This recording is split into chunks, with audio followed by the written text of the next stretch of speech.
Hello, and welcome to Lord of Facts. I recently discussed the scenario of what would be left on Earth if everyone disappeared. But now let's instead explore what would be left out there in space. First off, there's estimated to be over 8,000 man-made objects of all sizes in Earth's orbit, including defunct satellites and the various stages of rockets.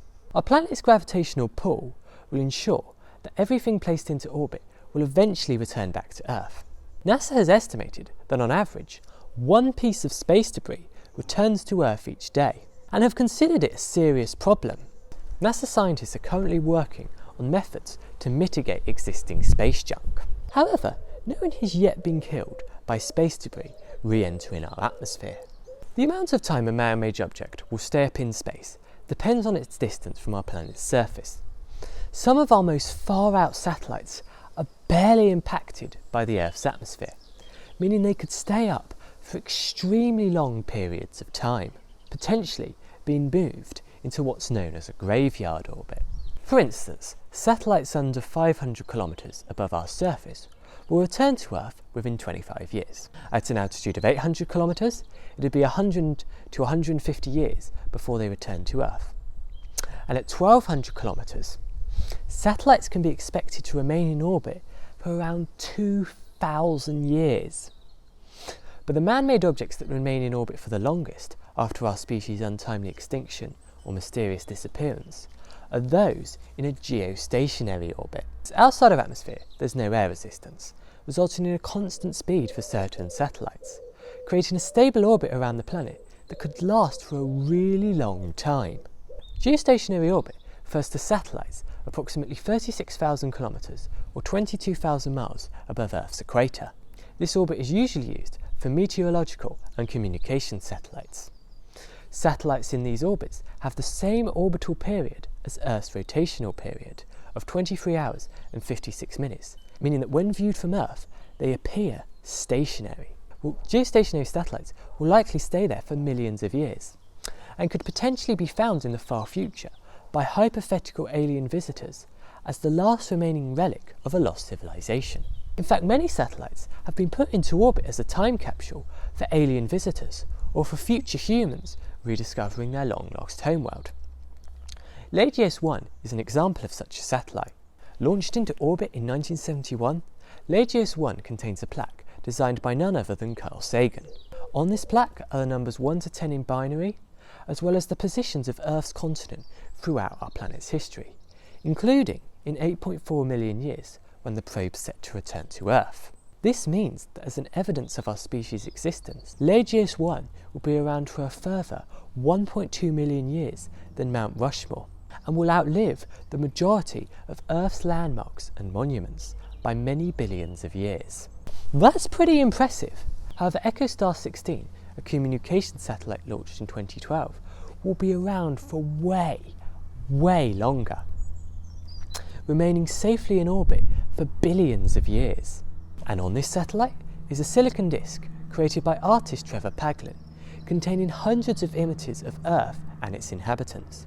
The Immortality Drive is a large memory device sent up to the International Space Station by a Soyuz spacecraft in October 2008, and contains a fully digitized DNA sequence of a select group of humans, with the intent of preserving human DNA in a time capsule in the event of a global catastrophe taking place on Earth. Our species' radio broadcasts have been going out into space for over 100 years now, forming a giant bubble around the Earth with a radius of 100 light years and a diameter of 200 light years. This sounds huge, but is nothing compared to our galaxy. Radio transmissions thin out as you get further and further away, meaning that after a certain distance, such signals would be nearly impossible to detect. Back in the 70s, the Pioneer and Voyager probes were launched. On both Pioneer 10 and Pioneer 11, this plaque was included, featuring a human male and female next to a depiction of the space probe for comparison, in addition to our position in space, created by mapping our location in the universe relative to faraway pulsars, with the trajectory of the space probe on the bottom of the plaque indicated by an arrow directed from Earth on a diagram of the solar system. Attached to Voyager 1 and 2 are the Voyager Golden Records. These are a kind of space-time capsule containing all kinds of information about our planet and species, in the unlikely event that the probes are discovered and captured by extraterrestrial beings. The records are made of gold-plated copper with an aluminium cover. There's also some uranium-238 present in the record's composition. Aliens advanced enough to find and detect the Voyagers would know about uranium-238 and its half-life, and could use this information to calculate how long ago the probe was launched. There's 116 images on this mixtape of humanity, including the numbers 1 to 10 in binary, depictions of human anatomy, chemical diagrams of DNA bases and DNA structure, human conception and birth, silhouette of male and female human forms, photos of many locations across our planet, both natural and man-made, and photos of humanity in all kinds of situations. The Golden Record Committee, led by Carl Sagan, chose not to include images highlighting the more negative aspects of humanity, such as war, poverty, disease, or crime, and nothing showcasing ideology or religion either. There's also photos of all the planets in our solar system, including the Earth from space. The audio part of the record features greetings in 55 different languages, along with greetings from the UN Secretary General, then US President Jimmy Carter, and even from Sagan's 6-year-old son, Nick. A compilation of both natural and man-made sounds associated with our planet makes up the Sound of Earth segment of the record. This segment includes whale songs.